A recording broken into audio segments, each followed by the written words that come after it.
সকালে নাস্তা মেয়ে খাবে, তার জন্য করে দিচ্ছি একটু নুডলস। দেখো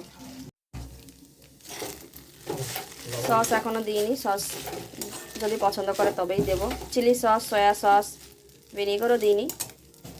চিলি সস সয়া সসেই আশা করি টক টক হয়ে যাবে। আর যদি লাগে পরে ওকে টমেটো সস দিয়ে মেখে দেব। এইটা খেতে ভালোবাসে, আর সেম এরকমই সুপি করে দিই, তার জন্য টমেটো সস তখন খেতে চায় না। এবার আমার তো এটা ভালো লাগে, দেখি কীরকম পছন্দ করে। চলো নিয়ে যাই। এটা আমার হাজব্যান্ডও ভালো খায় সয়া সস ছাড়া, সরি টমেটো সস ছাড়া। চলো রান্না হয়ে গেছে।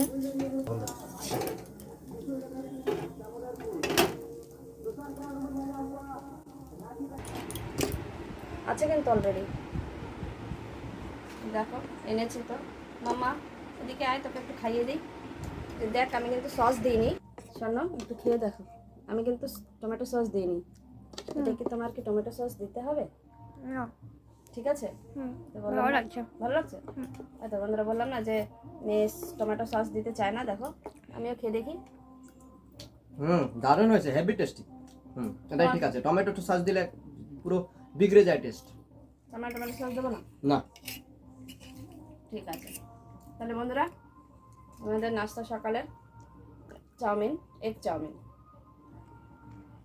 টাটা, পরে আবার একটা মেনুর সঙ্গে দেখা হচ্ছে। সবাই ভালো থেকো।